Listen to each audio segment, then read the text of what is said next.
জনগণের মধ্যে আমরা অত্যন্ত জনপ্রিয় এবং যুগ যুগ ধরে আমরা জনপ্রিয় ছিলাম। আমরা বলেছি যে প্রয়োজনীয় সংস্কার করে যে অবাধ সুষ্ঠু নির্বাচনটা তাড়াতাড়ি দিন, তাহলে আপনারা বুঝতে পারবেন যে জনগণ কার পক্ষে আছে। আমার তো জানা নাই যে আগ্রহ কোথায় তৈরি হচ্ছে না হচ্ছে তা জানি না, তবে মানুষ যেটা পছন্দ করে যে দুষ্ট সন্তান হলে তাকে শাসন করার মানে কোন দৃষ্টান্ত আছে কিনা, সেই পরিবারই সবচাইতে একটি সমাজ বা একটি মহল্লায় বা সমাজের মধ্যে সবচাইতে অভিনন্দিত হয়। দেখা গেছে যে তার সন্তান যদি বিপদগামী হয় তাকে শায়েস্তা করছেন কিনা তার অভিভাবকরা, সেই পরিবারই সমাজের মধ্যে সবচাইতে সুনামধারী মানে পরিবার হয়। রান্নায় আমার ভালোবাসা Jamuna gas stove. Jamuna gas stove, আধুনিক, নিরাপদ ও দীর্ঘস্থায়ী। তো সেই ক্ষেত্রে বিএনপির যে দৃষ্টান্ত, আরও তো রাজনৈতিক দল আছে, তাদের কথাও আমরা শুনেছি নানাভাবে নানা জায়গায়, বহু হুমকি ধামকির কথাও আমরা শুনেছি, কিন্তু আমরা কিন্তু সেরকম উল্লেখযোগ্য দৃষ্টান্তমূলক কিছু দেখিনি। আমরা তো আরও অনেক কথাই শুনছি, নানা তদবির বাণিজ্য, নানা ধরনের কন্ট্রাক্টারি ঠিকাদারির সাথেও তো ইনভলভ রয়েছেন। আমরা ওই কথাগুলো এখানে বলতে চাই না, আমরা আমাদের কথা বলতে চাই।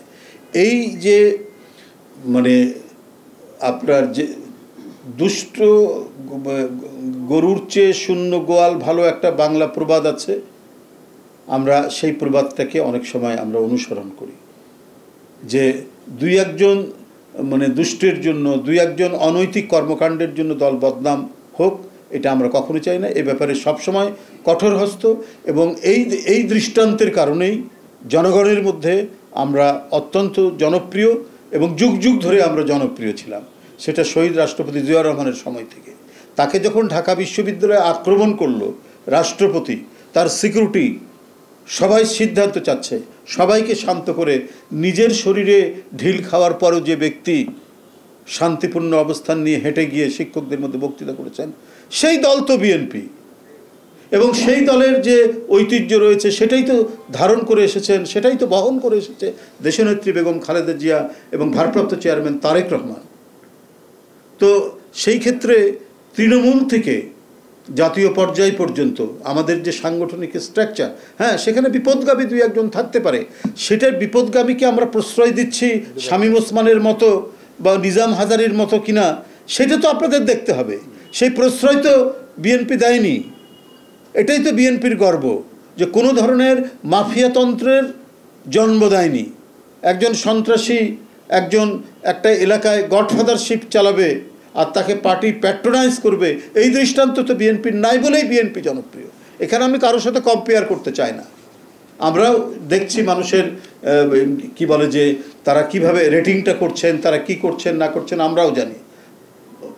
অবাধ সুষ্ঠু নির্বাচন হোক না কেন, দেখেন যে মানুষ কার পক্ষে। আমরা চাই হ্যাঁ সাধারণ মানুষ যাকেই ভোট দিবে তারাই নির্বাচিত হবে, কিন্তু আপনারা ফলাফলটা দেখবেন যে আমাদের যে পদক্ষেপগুলো, আমরা যে সাংগঠনিক ব্যবস্থাগুলোর কারণে জনগণ আমাদেরকে কিভাবে গ্রহণ করছে সেটা আপনারা তখনই দেখতে পাবেন। ধন্যবাদ।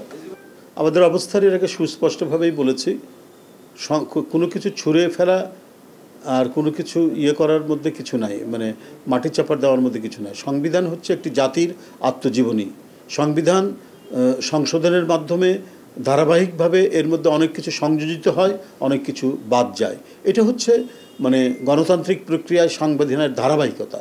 সেখানে হঠাৎ করে কেউ কিছু বলল বা সেটা নিয়ে তাদের অভিমত কি দিল সেটা নিয়ে আমি কোনো কথা বলতে চাই না, কিন্তু আমরা আমাদের মত এর আগে বারবার আমরা বলেছি যে প্রয়োজনীয় সংস্কার করে যে অবাধ সুষ্ঠু নির্বাচনটা তাড়াতাড়ি দিন, তাহলে আপনারা বুঝতে পারবেন যে জনগণ কার পক্ষে আছে।